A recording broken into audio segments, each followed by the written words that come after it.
Thanks for staying with us. We're still reviewing the papers. Yes, I have the major headline there. The state chapters of the Nigerian Labour Congress and the Trade Union Congress have decried the conditions of the Nigerian workers and called for urgent review of the 70,000 minimum wage as the country celebrates, May Day today.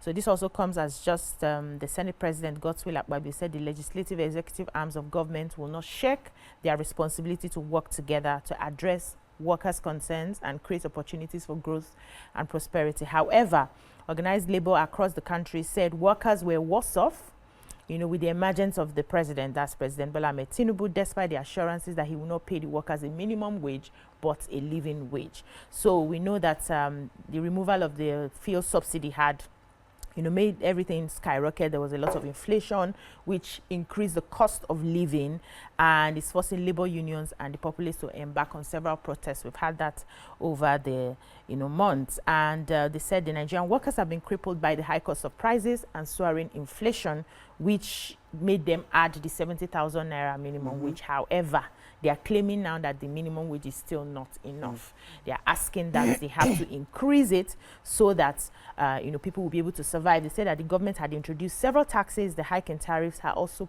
impacted the workers negatively. The economic policies, the removal of subsidy, which led to hyperinflation. So the minimum wage has actually become inadequate. It's not enough. They are still going to go back to the drawing board to make sure that they are able to increase the minimum wage so that people will have a semblance of, living in the country. Okay, let me take the human interest story. So the British High Commission on Wednesday refuted claims circulating in the media that a serving member of the UK armed forces involved in illegal arms procurement operations in Nigeria. If you recall, we took that story yesterday, saying about the Nigerian, the Briton who was actually arrested in Nigeria. So in an official statement released by the Commission, a spokesman for the High Commission was saying that the individual identified in recent Nigerian media reporting is not a serving member of the UK armed forces. Further information provided by the Commission revealed that the individual previously served as a junior rank in the UK Armed Forces Reserves and has since been discharged. So he's not a member of the UK Armed Forces.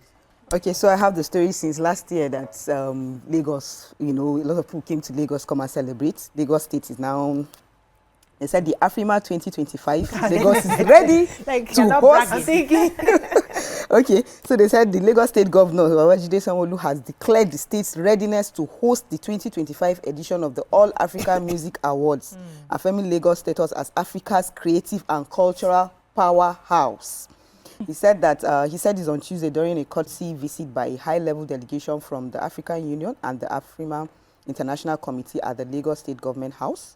He emphasized that the state is prepared to welcome Africa and the world to what is widely regarded as the continent's most prestigious music celebration.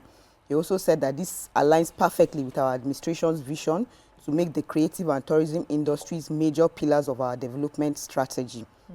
He also highlighted the government's continued investment in sectors like the fashion, photography, and cultural tourism.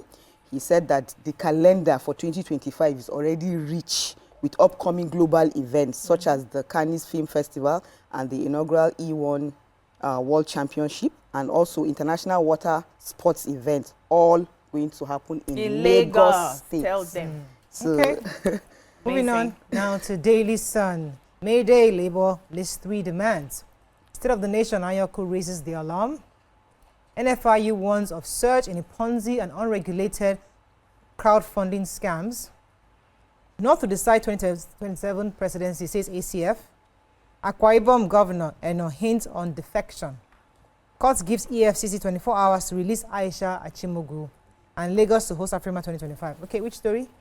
So I took a story that caught my attention inside the Sun. They said today, as Nigerian workers celebrate 2025 Workers' Day, the National Union of Textile, Garments and Tailoring Workers of Nigeria has applauded President Bola Ahmed Tinubu for the establishment of the Textile Garments Development Board.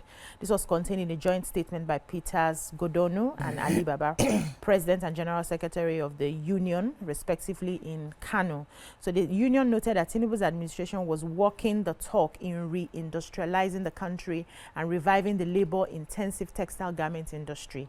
It said the 149 meeting of the Federal Government's National Executive Council, that NEC, took place yesterday at the Presidential Villa, Abuja, which was chaired by the Vice President Kashim Shettima. And the Vice President said the goal is not just regulation, it is a revival. This is our opportunity to reindustrialize, to empower communities and restore pride in local production. The Council, among other progressive resolutions, reportedly approved the proposal for the establishment of the Textile Garment Development Board as regulatory body for the cotton, textile and garment sector of Nigeria. And according to the statement of the State House, the board said they were going to set up and it will be domiciled in the presidency. It's going to be private sector driven with representation of the relevant public sector stakeholders and funded from the textile import levy being collected by the Nigerian Customs Service. So this is a welcome development. Growing up, we used to have textile companies. We had one in Asaba at the time. We had one in the north. There were these Nigerian wax that they used to bring from the north, yes, you know, different places. All of a sudden, I just realized that even our local Ankara that we call Ankara is brought in from Indonesia, India, China, and all of that. So if you can go back to producing at least our own, let's start with that. Yeah. We have a lot of cotton materials here.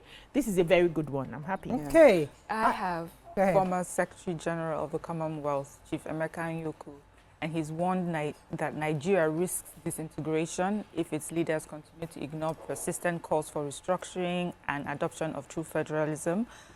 This was at the 14th Chief Emeka Anyaoku's lecture series on good governance that was held at the Enugu International Conference Center. So the elder statesman expressed regret that despite Nigeria's decades of independence, the country was still grappling with issues of pluralism and ineffective governance. He cautioned that many countries that failed to resolve such challenges through a federal constitution had eventually disintegrated.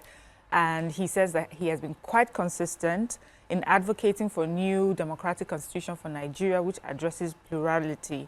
He said the country was more peaceful and was developing faster in the first 6 years of our independence because it had genuine federal constitution, which allowed 4 regions to take care of their regional development, their social amenities, education, health, and internal security. There were other people at the event as well. We also had the former Secretary to the Government, Professor Ibrahim Gambari. He echoed the call for urgent restructuring. He stressed the need for significant devolution of power to the federating units to address the country's systemic challenges.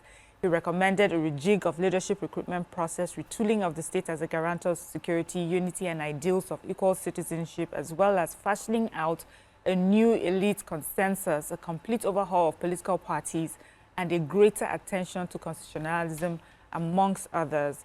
Even the Enugu State Governor, who was there, says good governance or lack of it is often the fine margins between an ascendant state and one on a downward trajectory. So he says, you know, he's urging leaders to shift theoretical rhetoric to actionable policies and prioritize citizens' welfare. There were other people there as well. So I just read the story earlier about the justices that were suspended. So while Justice Inyang Eko was being suspended in one end, he was also ordered. He had also from the judge from the court ordered the Economic and Financial Crimes Commission (EFCC) to release socialite and businesswoman Aisha Achimogu, presently in custody at the EFCC within the next 24 hours. According to Justice Inyang Eko, in the short ruling, yes, he further ordered the parties in the suit, especially the EFCC, to report to the court, to give reports on compliance on their order of May 2nd. Also, if you recall, the EFCC is investigating Achimogu on a case involving conspiracy, money laundering, obtaining money under false pretense, corruption, and possession of properties reasonably suspected to have been unlawfully obtained. So these are the allegations EFCC has against her, and then she was supposed to be brought to the court on April 30th. So Justice Eko has held that following her appearance in court, they should bring her to court. But on a dramatic event, EFCC arrested her on her way to report herself. So EFCC, they arrested her, but she was actually on her way to court. But we'll see how that goes. They now met her on the road and arrested her. Not the same thing. Okay, moving on to Vanguard. How many more minutes we have? We don't have any more minutes. Let me just take the major headline. Anxiety in PDP as Akwa Ibom governor hints of quitting. NJC probes 27 judges. Sharing of 50 billion naira allowance. Konoa protest to education minister. Okwebolo leads task force to demolish buildings for criminal activities and cultism. Yeah, 10 seconds, go ahead. Wow, nearly more than that. But the governor of the Edo State personally supervised the demolition of a building in Ogege, the outskirts of Benin City, allegedly used for various criminal activities. He says that, okay, first of all, he was disturbed by, you know, what happened. So that particular building, he said that children were kidnapped, they were kept there for years. When they demolished it, they found all sorts of ritualistic paraphernalia there. And then he also warned landlords that going forward, any building that they find that, you know, nefarious activities like this happen, they're going to bring it down. And, you know, there are other properties that were demolished as well because of that and other parts. And then especially dethroned 2 monarchs. One because he was wrongly installed, and the other because he was alleged to have been implicated in cases related to kidnapping. And he says that it's a zero tolerance for kidnapping and all sorts of cult activities in the state. Okay, that's all we can take on Front Page Review. When we come back, we have some great news for you. Stay with us. We'll be right back.